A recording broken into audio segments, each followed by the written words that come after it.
So this to give you an overview of the TAVI program in Copenhagen. You see, I would say, three tendencies. First of all, as in all centers, you see an exponential growth or a very rapidly increasing TAVI program with volumes of now nearly 500 TAVIs a year. But the more important tendency you see, or trend you see, is that you see that we try to avoid general anesthesia as much as possible. So we go for the minimalistic approach, as most centers try to do, and do these cases in local anesthesia.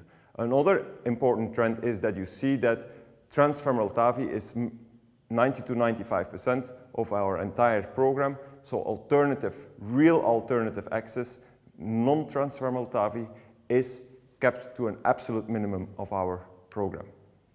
And importantly, since the end of 2018, we use IVL, assisted transfemoral TAVI, and thanks to this technology, we are able and capable of keeping this program as much as possible transfemorally.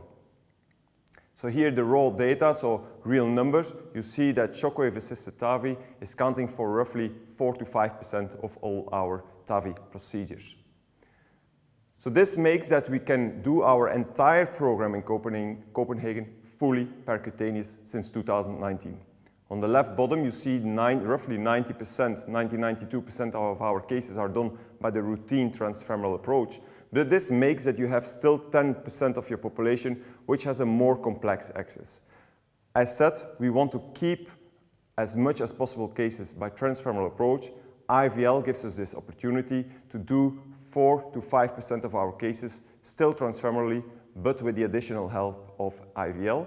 And this makes that there's only 5% remaining patients which need a real, true, non-transfemoral alternative access. Our first approach there will be the percutaneous transaxillary approach, 4 to 5%, and then roughly 1% or even less than 1% of cases are treated by percutaneous transcaval, or extremely rarely, maybe 1 or 2 cases a year, but in 2019 there was 0 cases where we needed the transapical approach.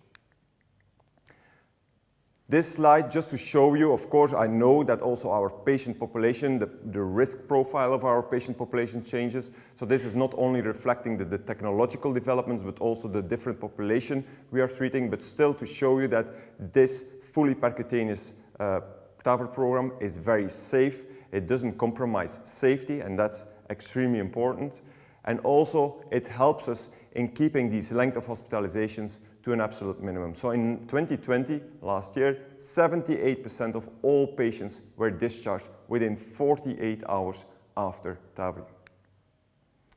So what is then the real concrete experience with IVL-assisted transfemoral TAVI in Copenhagen? We have treated so far 44 patients over the past 30 months.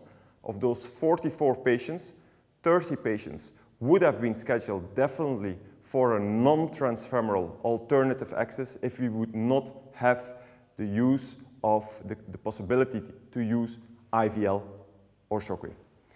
14 patients would have also been treated by transfemoral approach earlier without the use of IVL. However, with this additional use of IVL, we believe we reduce the risk of major vascular complications significantly. So we reduce the risk of spiral dissections, vascular ruptures, etc.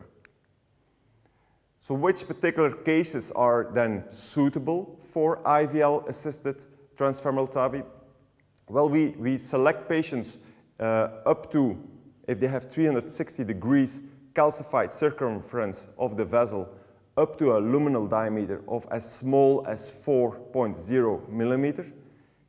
If the patient or the patient's anatomy, vascular anatomy, has a horseshoe or 270 degrees calcified circumference or calcification, we even accept luminal diameters of up to 3.5 millimeter.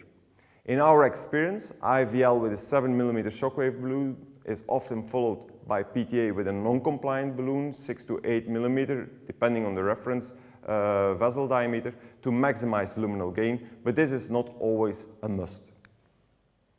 So here, a brief example. This is, for example, a patient you see on both iliofemoral axes. There are circumferential 360 degrees calcifications with luminal diameters as small as 4.55 millimeter. Still, this patient is suitable for IVL-assisted transfemoral TAVI. Also, this particular patient, on both sides, it's not, I would say, 360 degrees calcification, but horseshoe-shaped or 270 degrees calcifications with luminal diameters which are even as small as 3.5 millimeters. Still, these particular cases are nowadays treatable by IVL-assisted transfemoral TAVI. So this is the algorithm we use and adopt in our center. We treat 100% of our patients, as said, by percutaneous approach, 90% by the routine transfemoral route, an additional 5% by transfemoral TAVI with additional use of IVL, 3 to 4% by percutaneous transaxillary approach, and then less than 1% by transcaval approach. And that's how we come to our fully percutaneous TAVI program. Of course, there's also available data already which has been published in literature. This is a nice series of patients where Carlo Di Mario took the lead on collecting data from both Italian and US sites on their experience with IVL-assisted transfemoral TAVI. So this is a case series of 42 patients. Importantly, you see on the right top, this is probably the most important one, is that there was 100% successful transfemoral valve delivery. So it is, the efficacy of this treatment is very high, was 100%. You also see that the IVL catheter that was used most was, of course, a 7 millimeter IVL catheter in 85% of cases. For the remaining 10%, there was the use of the 6.5 millimeter catheter, so the larger sized IVL catheters were used. On this particular data set, you see that the location that was treated most often was the common iliac. In 80% of cases, there the most important calcification was localized.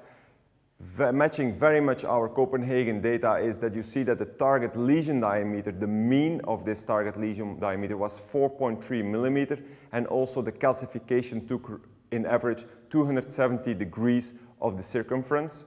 And then, extremely important as well, on the right top you see the complication rate. This was nearly zero, so no perforations, no flow limiting dissections, no need for provisional stents at this place of IVL treated stenosis.